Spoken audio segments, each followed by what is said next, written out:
বিসমিল্লাহির রহমানির রহিম।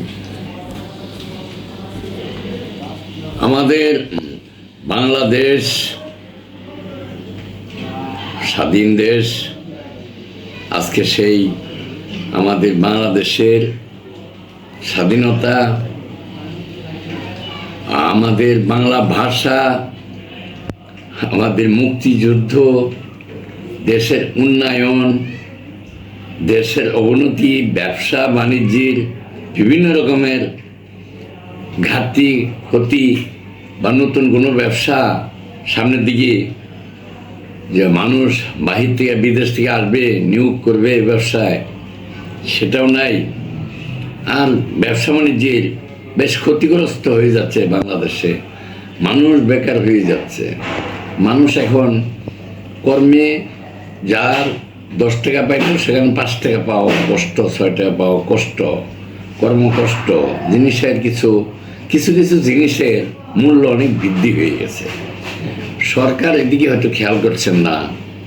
সরকার বর্তমান আমাদের ইউনূস সরকার সাহেব, এই যে অন্তর্কালীন সরকার ইউনূস সাহেব বা উপদেষ্টারা, ওনারা ব্যস্ত কি নিয়ে থাকেন সারাদিনই দেখি খবরের বার্তায়, যে খালি কে থাকবে কে থাকবে না, কারে করা কেস কতটি কী হইলো না হইলো, কে কী রাজনীতি করবে, কেনা কী করবে না না করবে, এইসব নিয়েই তারা আমার দেশে বেশি মাথা কামাচ্ছে।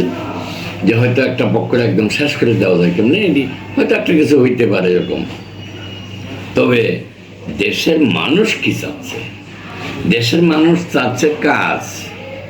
দেশের মানুষ চাচ্ছে ভালোভাবে শান্তিতে থাকা, ঘুমানো, কর্ম করা, চলাফেরা, রাস্তায় যেন নিরাপত্তা পায়, মানুষ চলাফেরা করতে পারে। সেদিক সরকার নজরদারি করা উচিত আমার মনে হয়। আমি যা বুঝি একজন মুক্তিযোদ্ধা হিসাবে, যে আমরা মুক্তিযুদ্ধ করে দেশটা স্বাধীন করছি, কষ্ট হয়, আমাদের দুঃখ হয় যে আজকে সেই স্বাধীন দেশে যে এত কিছু ঘটতেছে। বা ইউনূস সাহেব নোবেল বিজয়ী, উনি খুব সম্মানী ব্যক্তি, উনি নোবেল পাইছে বাংলাদেশের। আমাদের গর্বিত, আমরা গর্বিত ছিলাম।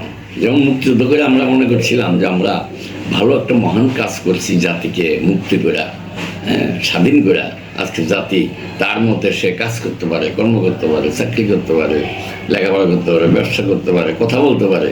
কিন্তু দেখা যায় কই, আজকে সেই যে নোবেল বিজয়ী আমাদের ইউনূস সাহেব, উনি পুরা বিশ্বে ওনার এত সুন্দর সুনাম যে একজন বাঙালি, সে শান্তিতে নোবেল বিজয়ী পেয়েছেন।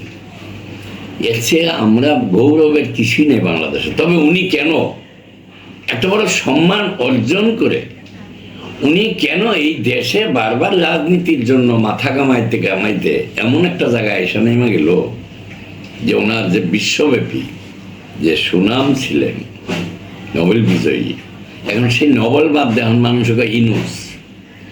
আগে কত সম্মানের সহিত বলতো, প্রফেসর ইউনূস নোবেল বিজয়ী, উনি কত সম্মানের সাথে মানুষ দেখতো, কথা বলতো। আজকে উনি এই রাজনীতির দিকেই নজর দিয়া, এই রাজনীতি খুব ভালো জিনিস না, কোথায় ভালো করতে পারবেন আপনি? এখানে কেন আপনি আসছেন? আইসা আজকে আপনার সম্মান কোথায় গেছে? পুরা বিশ্বে একটা হই বেড়ে গেছে যে ইউনূস সাহেব এরকম একটা খারাপ কাজে রাজনীতিতে ঢুকে আসে, এরকম অবস্থায় আছে, এরকম অবস্থায় আছে, এই করতেছে ওই করতেছে, কন্ট্রোল করতে পারতেছে না, দেশে মারামারি হইতেছে, কাটাকাটি হইতেছে, জিনিসপত্রের দাম বাড়তেছে, কারণ নাই, ফ্যাক্টরি বন্ধ হয়ে যাচ্ছে, এখানে আগুন জ্বালা যায়, ওখানে আগুনে পুড়ে যায়, এইসব ঘটনা ঘটতেছে। আপনার তো কোনো যে প্রশাসনিকভাবে যে শক্তিশালীভাবে যে আপনি এগুলো কন্ট্রোল করবেন, সেখানে ভুলে গেছেন। যার জন্য হয়তো, কেন ভুলে গেছেন জানি না, হয়তো আপনার রাজনীতি, এই শেষ বয়সে রাজনীতি করার জন্য আপনার বিরাট একটা ইচ্ছা হয়েছে। আপনাকে ডাকলে আপনি কেন আসবেন? আপনার সম্মানটা কতটুকু হানি হয়েছে আপনি কি একবার বোঝার চেষ্টা করতেছেন? আমরা কিন্তু বুঝতেছি, কেন মুক্তিযুদ্ধ আমাদের সম্মান হানি হচ্ছে, বর্তমান আপনারটাও হচ্ছে। আপনি মনে হচ্ছেন না যে আপনি প্রেসিডেন্টে বলেছেন, মানে প্রধান উপদেষ্টা বসে আছেন দিকে যে আপনার সম্মান খুব বৃদ্ধি হয়েছে, তা না, আপনার সম্মান শেষ। লগে লগে আমাদের যে বাংলাদেশের মুক্তিযোদ্ধারা যারা দেশ স্বাধীন করলো, আজকে বাঙালি জাতির মুক্তি আইনা দিল, এত রাজনীতি করতে পারে, কথা বলতে পারে, চাকরি করতে পারে, ব্যবসা করতে পারে, সবই বাঙালি করতে পারে, আজকে সবই বাংলাদেশের সুখী। কিন্তু সেই মুক্তিযোদ্ধাদেরও আজকে কষ্ট, মানহানি কেন মাইনে নেওয়া যাচ্ছে না? যেগুলো ঘটতেছে সমাজে, রাষ্ট্রে, বাজারে, রাস্তায়, ঘাটে, এগুলো কি করতেছে? আপনি এগুলো কন্ট্রোল করতে পারতেছেন না। তা আপনি কিভাবে, আপনি কেন এখানে এগুলো তাই সে কতটুকু উন্নত হয়েছে আর কতটুকু সুনাম হয়েছে আপনার, আপনি নিজে একবার ভাববার চেষ্টা করেন না? খালি সামনে স্বপ্নই দেখতেছেন যে আপনি একটা বেড়া কিছু হয়ে যাবেন, জীবন ভরা খালি এই রাজনীতি করবেন। এটা করতে গিয়ে যে আপনার কতটুকু সুনাম নষ্ট হইতেছে, এটা তো আপনি ভুলে গেছেন। যাই হোক, বলতেই পারেন ক্ষমতার লোভে মানুষ ভুলেই যায়, বা কিছু ছেলে পেলে লেখাপড়া নষ্ট হয়ে গেল এই দেশে যুবকদের। এই রাজনীতির স্বপ্ন দেখে যুবকরা, এই যে আপনি খালি বলুন ছাত্ররা ছাত্ররা ছাত্ররা আমাকে বলছে, আমাকে বয়াইছে, আমার প্রেসিডেন্ট বানাই দিছে, উপদেষ্টা বানাই দিছে, এগুলো আপনি একটা বুলি করতে করতে ছাত্রদের যে ক্ষতি হচ্ছে। ছাত্ররা এখন এই রাজনীতির নেশায় বেড়া ভালো মেধাবী লেখাপড়া করতো, মেধা ছাত্রগুলো পর্যন্ত ক্ষতিগ্রস্ত হয়ে যাচ্ছে। কেন স্কুল কলেজে এখন এই রাজনীতির লাগবে? কেন ছেলে পেলে মানে 100টা ছেলের ভিতরে 20 জন ছেলে যখন ভালো রাজনীতি করতে গিয়ে 1000 টাকা পয়সা অমুক সমুক এইটা ওইটা ইনকাম, হ্যাঁ, তখন আর বাকিরাও চিন্তা করে আমরা কেন বসে আছি? তো এই যে লেখাপড়ার খরচ, এই যে লেখাপড়ার যে জায়গাটা, এই যে শিক্ষার যে জায়গাটা কতটুকু ক্ষতি হয়ে গেল আমাদের স্কুল কলেজে, ক্ষতি হয়ে গেল। শিক্ষকরা তাদের দাবি দাবা নিয়ে আন্দোলন করতে করতে করতে করতে স্কুল বন্ধ করে দেওয়া আন্দোলন করতেছেন, অথচ এদিকে আপনি একটু ভালো কন্ট্রোল করতে পারতেছেন না। ছেলেপেলেদের ঠিক মতো টাইম মতো বই দেওয়ার ব্যবস্থা করতে পারেন না। এগুলো একটু খেয়াল করেন। আপনার নোবেল বিজয়ী, আপনি একজন গর্বিত, আমাদের বাংলাদেশের গর্বিত লোক, আপনার সম্মানী ব্যক্তি, আপনি আজকে সেই এইসব রাজনীতির এইসব নোংরা জায়গায় আইসা আজকে আপনি এই অবস্থায় আছেন। এখানে আপনি এই অবস্থায় কেন এই স্বপ্নটা দেখতে গেলেন? যদি আপনাকে কেউ দেখায় থাকে, ভুল দেখাইছে, আপনার সম্মান নষ্ট করার জন্য করছে। যাক, আল্লাহ আমাদের সবাইকে হেফাজত করুক। আর আপনি এই দেশে গণ্ডগোল পরিস্থিতি এগুলো কন্ট্রোল করেন। ওই অমুক থাকবে না, তমুক থাকবে, এইটা হবে না, ওইটা হবে, ওইটা হবে না, ওইটা হবে, সবাইকে সমান অধিকার দেন। কেউ অন্যায় করে থাকলে তার বিচার হোক, কিন্তু অমুক নিষিদ্ধ, এটা নিষিদ্ধ, ওটা নিষিদ্ধ, এগুলো না করে আমার মনে হয় আপনি একজন ভালো মানুষ হওয়ার, রাজনীতির ভালো জায়গায় নেওয়ার ব্যবস্থা করেন। আমি একজন মুক্তিযোদ্ধা হিসেবে আপনাকে আপনার এই আহ্বান রাখলাম যে আপনি আরেকটু ভালো করে গভীরভাবে চিন্তা ভাবনা করে দেখেন যে কী হচ্ছে, আপনার কতটুকু সম্মান বৃদ্ধি হচ্ছে, বা আপনার সাথে আমাদের সম্মান কিন্তু জড়িত। বাংলাদেশি, বাঙালি আপনি, আমরাও বাঙালি। যেমন আমি একজন মুক্তিযোদ্ধা, আমার যদি একজন একটা অপমান করে তো আমার প্রতিটা মুক্তিযোদ্ধারই অপমান হয়। আপনি কিন্তু এই মুক্তিযোদ্ধার ব্যাপারে একটা কথাও বলেন না কখনো। কেন বলেন না জানি না, কেন? আপনার বয়স তো মুক্তিযোদ্ধার সময় এখন যদি 85 হয়, তাহলে তখন আপনি 30 বছর ছিলেন, 30 বছর ছিলেন, বা 26, 27 বছর, 28 বছর, 30 বছর, এরকমই ছিল বয়স। আপনার তো একজন বাঙালি হিসাবে যুদ্ধে অংশগ্রহণ করার কথা ছিল। হয়তো আপনি কাজে কর্মে লেখাপড়ায় ব্যস্ত ছিলেন, ভালো আমাদের দেশে আজকে নোবেল বিজয়ী হয়েছেন, আপনি প্রফেসর হয়েছেন। যদি আমাদের মতো মুক্তিযুদ্ধে যাইতেন, এটা করতে পারতেন না, লেখাপড়া নষ্ট হইতো, ক্ষতি হইতো। আপনি ভালো কাজ করছেন। এখন আপনি যেটা করতেছেন, এটা কতটুকু ভালো করতেছেন বুঝে দেবেন। যাই, আমি এখানে কিছু কথা বলবো যে আমরা বর্তমানে যেগুলো দেখতেছি আর শুনতেছি সেই নিয়ে কিছু কথা বলবো।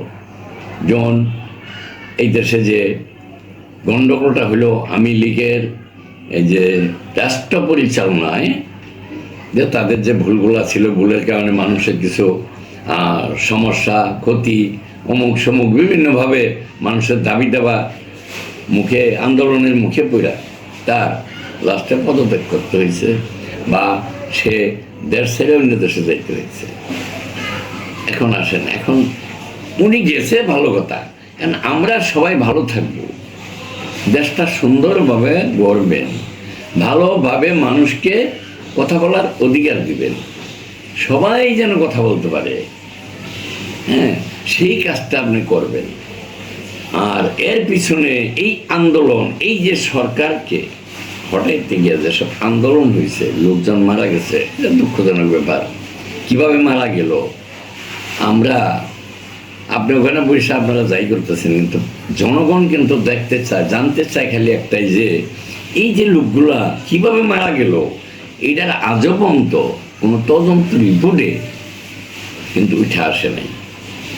বা মোট কোন গ্রামে, কোন এলাকার কয়জন লোক কিভাবে মারা গেল, বাপ মা পরিচিতি সহ একটা তালিকা সুন্দরভাবে করা উচিত। যে তালিকা নিয়ে আজকে বিতর্কিত হচ্ছে, যারা মারা গেছে, শহীদ হয়েছে, আহত হয়েছে, কত ছেলে পেলে হয়তো তাদের তারুণ্যের যে একটা বয়সের ইসের ভিতরে ঝুঁকে পড়ে যায়, এরকম সময় অনেকেই ক্ষতিগ্রস্ত হচ্ছে। অনেক বাবা মা কষ্ট করে একটা সন্তানকে লেখাপড়া করানোর জন্য ভার্সিটি কলেজে পড়াইতেছিল, কাজ করে করে, রাজমিস্ত্রি কাম করে, লেবারি করে, হ্যাঁ, কৃষিকাজ করে, যে তার ছেলে ভালো কিছু করবে, তখন তারা শান্তি পাবে বাবা মা। আজকে তার ছেলে আঘাত পেয়ে থাকলে, আহত হয়ে থাকলে, মারা গেলে তার বাবা মা আজকে কত কষ্ট। এগুলো কেন হইলো, এটা একবার বিবেচনার বিষয়। তাহলে আপনারা কি করতেছেন এখন? এটা যার জন্য করতেছিলেন যে যে বৈষম্য বিহীন দেশ গড়বেন, সেই যে বৈষম্যবিহীন দেশ গড়বেন, আজকে তো সেই বৈষম্য আরো বাইরে গেছে মনে হয়, আগে সে আরো বেশি হয়ে গেল। কেন? সবাই ক্ষমতার জন্য পাড়াবাড়ি মারামারি করতে করতে করতে করতে দেশের বড় হয়ে যাচ্ছে। যাই হোক, এই যে যে আহত নিহতের একটা তালিকা নিয়ে কিছু কথা তর্ক বিতর্ক হচ্ছে, বা মানুষের ভিতরে একটা গবেষণা হচ্ছে, যে এক একটা তালিকা এক এক রকম প্রকাশ হচ্ছে। এই যেমন গত 21/10/2025 তারিখে একটা যমুনা নিউজ থেকে দেখলাম, খবরে প্রকাশ হইল, হ্যাঁ, যমুনার টিভির যে টপ নিউজে যে খবরটা শুনলাম, সেখানে দেখলাম জাতিসংঘের একটা তদন্ত রিপোর্টে শহীদ যারা হয়েছে, মারা গেছেন, তাদের একটা তালিকা 1400 মৃত্যু তালিকা করেছেন জাতিসংঘ। কিভাবে? পুলিশের সরকারি গেজেটে দেখা গেল 844 জন তালিকা। পুলিশের রিপোর্টে, পুলিশের তালিকায় তারা যে প্রকাশ করলো যমুনা টপ নিউজে, ওখান থেকে দেখলাম পুলিশের রিপোর্টে 960 জন। আর তাহলে আহত হয়েছে কমসে কম 20-25 হাজার, যা আলোচনায় শুনতেছি। আহত তালিকাটা কিন্তু এখন পর্যন্ত চূড়ান্ত পাওয়া যাচ্ছে না। তাহলে এইগুলো আপনারা এগুলোই করতে পারেন না। এই যে যে আজকে 1.5 বছর হতে যাচ্ছে, 16 মাস, আজ পর্যন্ত এইটাই করতে পারতেছেন না যে অ্যাকচুয়ালি কয়জন লোক মারা গেছে, বা এর ভিতরে কয়জন গুলিতে মরলো, কয়জন স্ট্রোক করে মরলো, বা কয়জন অসুস্থ মরলো, না কয়জন ইট খাইয়া মরলো, না কেউ পাড়ার নিচে গণ আন্দোলনের মুখে মানুষের পায়ের নিচে পড়ে মরলো। হ্যাঁ, এইটার কিন্তু কোনো তালিকা নেই, খালি এতটি মারা গেছে, এতটি মারা গেছে, এই যে একটা শব্দ শুনতেছি আমরা। কিন্তু আমরা চাই এর সঠিক একটা তদন্ত সাপেক্ষে সঠিক একটা তালিকা করে। কেন? এদের বাবা মা এটার দিকে তাকায় আছে, এরা যেভাবে মারা গেছে তো মারা তো গেছে, যারা মৃত্যু হয়েছে যেভাবে মারা গেছে তাদের ওইভাবেই নামের তালিকা প্রকাশ করেন দয়া করে। যারা আহত হয়েছে, অনেকের হাত পা হারাইছে, সেটাও একটা তালিকা তৈরি করেন সুন্দর জাতির সামনে আনেন যে হ্যাঁ এইভাবে তারা এইভাবে ক্ষতিগ্রস্ত হয়েছে, এদের তো একটা ব্যবস্থা করতে হবে। সেদিক খেয়াল করেন, সেদিক চিন্তা করেন। দেশের বাজারের দিকে আসেন। বাজারে একটা মানুষ কাজ করে 400-500 টাকা ইনকাম করে বাজার করতে গিয়ে চাউল কিনলে তার 3 কেজি 2 কেজি চাউল লাগলে, সংসারে চাউল কিনে পরে 1 কেজি তেল কিনতে গেলে তার লাগে যায় 180 টাকা। সেই লোকগুলো বাদ দিলাম, মাছ মাংস তরকারি এটি অন্য জিনিস, এটি উঠবে নামবে বাজার, এটা কিন্তু বাজারে তো আপনি নিয়ন্ত্রণ করতে হবে, সেটা করা উচিত আপনাকে। আমি একজন মুক্তিযোদ্ধা হিসেবে আপনি যে মানুষকে স্বস্তি দেওয়ার জন্য কাজগুলো আপনি দয়া করে করেন। এই হানাহানি পারাপারি এটা ওইটা ক্ষমতা রাখা, হ্যাঁ, বিদেশে যাওয়া আসা তো কোনো ফল আসলো না। বিদেশ থেকে তো দলে দলে মানুষ আসলো না যে বাংলাদেশে আইসা তারা বিনিয়োগ করবে। আজকে আমার বাংলাদেশের লোক হাজার হাজার মানুষ সেখানে কর্ম পাবে, কাজ করবে, ভালো থাকবে। এই কাজগুলোর দিকে আপনি খেয়াল কোথায়? কই আমরা দেখি না যে আরো 10টা ফ্যাক্টরি তৈরি হয়েছে, একটা প্রজেক্ট তৈরি হয়েছে যে এখানে 2000 10,000 20,000 মানুষ খাটবে। হ্যাঁ, এরকম প্রজেক্ট কোথায় করতেছেন? নাই। আপনি তো তখন আমরা দেখছি বলছেন আপনি ইনশাল্লাহ আমাদের একজন নোবেল বিজয়ী প্রধান উপদেষ্টা হয়েছেন।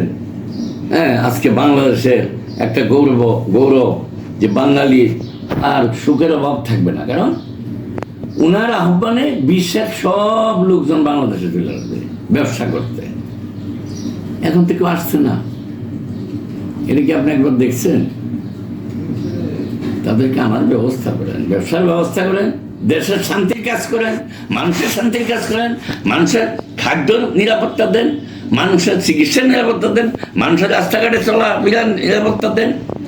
মানুষের রাস্তাঘাটে অপমানগ্রস্ত হয়, মারধর হয়, পড়ে থাকে, লাশ হয়ে থাকে, দর্শন হয়ে থাকে, মুক্তিযোদ্ধাদের অপমান করে।